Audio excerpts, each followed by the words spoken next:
حاضرین محترم، میں ایک بار پھر ہمدرد فاؤنڈیشن پاکستان کی جانب سے آپ تمام معزز شرکاء کا دلی شکریہ ادا کرتا ہوں، اور بالخصوص جو ہمارے یہاں پر میڈیا کے احباب موجود ہیں، اور ساتھ ساتھ میں اظہار تشکر اور شکریہ پیش کروں گا ہمارے اسپیکر کے طبیعت کی ناسازی کے باوجود انہوں نے ہماری اس نونہال اسمبلی میں وقت نکالا۔ اور اس کے ساتھ ساتھ جناب میں آپ سے ملتمس ہوں کہ آپ تشریف لائیں، محترم جناب ملک محمد احمد خان صاحب اور ہم سے مخاطب ہوں۔ پلیز سر تشریف لائیے۔ نحمدہ نصلی علی رسولہ الکریم، بسم اللہ الرحمن الرحیم۔ محترم جناب ڈاکٹر محمد امیر خان صاحب، آئی کین سی ہم ان دا آڈینس، یہاں پہ تشریف فرمائیں وہ۔ محترمہ جناب سعدیہ راشد صاحبہ، مسٹر کاشف منظور صاحب، نونہال اسمبلی سے متعلقہ جتنے اصحاب، خواتین و حضرات یہاں پر ہیں، میں آپ سب کو مبارکباد پیش کرتا ہوں کہ آپ نے یہ سلسلہ کم و بیش، اگر میرا حافظہ ٹھیک کام کر رہا ہے، کوئی نصف صدی سے زیادہ تو اس کی افادیت کی میں شہادت اور گواہی دے سکتا ہوں۔ مجھے آج بھی بے شک وہ پرانی یادیں ہیں، میں یہ تو یاد نہ دلا سکوں کہ میں نے اس میں سے کیا واقعتاً یاد رکھا، لیکن میں یہ یاد رکھنے میں آج بھی بڑی وضاحت سے کہہ سکتا ہوں کہ اس نونہال نے نگہبانی کی ہے کئی نسلوں کی، اور مجھے نظریہ پاکستان سے، پاکستان کی اساس سے، تعلیم کے مقصد سے، اخلاقیات سے، ہر اس سلسلے کے ساتھ جوڑا جس کے ساتھ اچھائی جڑی ہوئی ہے۔ تو میں نونہال کے ان منتظمین کو، اور جو اس سلسلے کو جاری ساری رکھے ہوئے ہیں اور حکیم سعید شہید کے اس مشن کو لے کر چل رہے ہیں، میں سمجھتا ہوں کہ یہ بڑی مبارکباد کے مستحق ہیں۔ مجھے بڑا ہی اچھا لگا جب مجھے آپ کی نونہال اسمبلی کے وہ بچے جن کو آپ نے بطور قائد ایوان، بطور قائد حزب اختلاف، بطور اسپیکر، ڈپٹی اسپیکر، اس عمر سے ان معاملات کے ساتھ شناسائی کرائی، تو اس کا بڑا واضح مقصد ہے کہ حق نمائندگی۔ میں آج آپ کے سامنے اس بات کا اعتراف کرنے میں کوئی عار محسوس نہیں کرتا کہ میں اپنی اس نوجوان نسل کو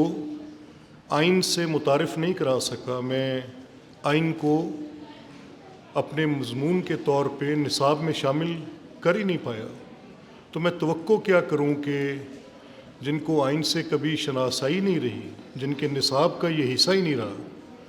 تو یہ وہ جرم ہے، یہ وہ جرم ضعیفی ہے جو ہم نے کیا ہے، اور اس کی سزا آج ہم بھگت رہے ہیں، اور یہ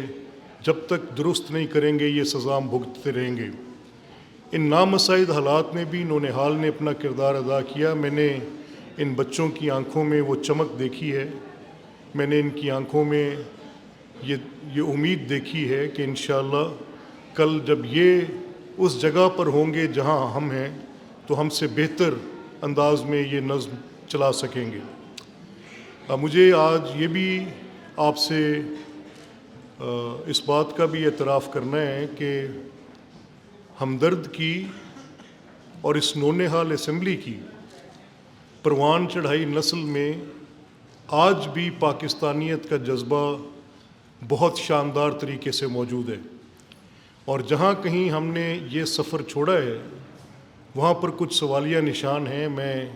کسی نئی ایسی بحث کو جنم نہیں دینا چاہتا جس کا جواب دینا یا کسی سے دل آزاری ہو کسی کی، لیکن آپ کے سوچنے کے لیے میں صرف یہ چھوڑ کے جاؤں گا کہ یہ جو میں اور آپ تعلیم کے نظام سے وابستہ ہیں، چاہے وہ کوئی وزیر ہیں، مشیر ہیں، با اختیار لوگ ہیں، فیصلے کرنے والے ہیں، may I be sitting as a speaker, may that be an assembly where I go every day, may that be the government where you make the decisions for 120 million people of this Punjab. ذرا یہ تفریق مٹائیں کہ جو ان بڑے بڑے محلات نما اداروں میں پڑھتے ہیں ان پہ 60,000 روپیہ ماہوار نہیں، ویکلی، ہفتہ وار. کچھ ایسے ادارے ہیں وہ بدتریج 60,000، 48,000، 41,000، 31,000 روپیہ ایک بچے پہ خرچ کر رہے ہیں. یہ پرائیویٹ سکولنگ ہے. اور جو اسٹیٹ کی سکولنگ ہے اس میں $87 ایک سال کے ایک بچے پہ خرچ ہوتے ہیں، جو ملا کر ایک سال کے 30,000 بھی نہیں بنتے. تو پھر کون سا میرٹ ہے جو میں سجیسٹ کروں گا کہ آپ میرٹ کی پرسوٹ میں. یہ مجھے کل ایک ڈاکٹر صاحب سے بات کرنے کا اتفاق ہوا، جناب احسن وحید راٹھور صاحب سے. میں نے انہیں کہا قبلہ آپ نے کیسے میرٹ بنایا یہ کہ ایک بچہ میرے دیہات سے پڑھ کے آ رہا ہے، 931 نمبر لے رہا ہے، اس کی ساری سکولنگ اس گورنمنٹ سکول کی ہے، وہ اس ڈگری کالج سے پڑھ کر آیا ہے، اور اب وہ UHS کے لیے جب آ رہا ہے تو ایک بچہ آپ کے پاس HSN کالجز سے اور یہ بیکن ہاؤسز سے اور یہ روٹ سکول سے اور امریکن سکول سے آ رہا ہے، جس پہ 60,000 روپیہ خرچ ہو رہا ہے ویکلی، اور ایک بچہ جس پہ $87 خرچ ہو رہے ہیں، اور آپ مجھے کہہ رہے ہیں میرٹ. میں کہا فکس دا quota, otherwise it is the gravest injustice this nation is experiencing. 97% بچے صرف 30,000 روپے سالانہ میں آپ ان کو یہ تعلیم دے رہے ہیں، اور 60,000 روپے ہفتہ وار آپ کچھ اداروں میں تعلیم دے رہے ہیں، اور پھر میرٹ سب کے لیے یکساں کرتے ہیں. دہائی ہے، میں نہیں مان سکتا اس میرٹ کو. اس سے بڑا میرٹ کا قتل عام کوئی اور ہو نہیں سکتا. میں ایک دفعہ پھر آپ سب احباب کا جو اس ادارے کے ساتھ منسلک ہیں، اس پرشکو عمارت کا جس کے ساتھ میری بھی بڑی یادیں وابستہ ہیں، ایک عرصہ دراز میں اس کے ہالز میں بیٹھ کے علم کے حصول کے لیے کوشش کرتا رہا، اور پھر کبھی یہ مسکن بنا کچھ وزراء کے دفاتر کا، جس پہ مجھے بڑا شدید اعتراض تھا. How can a library be an office for a minister. Any ویز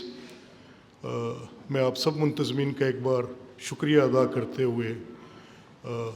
اس امید کے ساتھ کہ یہ بچے جن کی نگہبانی انہوں نے حال کر رہے ہیں، یہ پاکستان کے نگہبان ہوں گے انشاءاللہ. Thank you very much.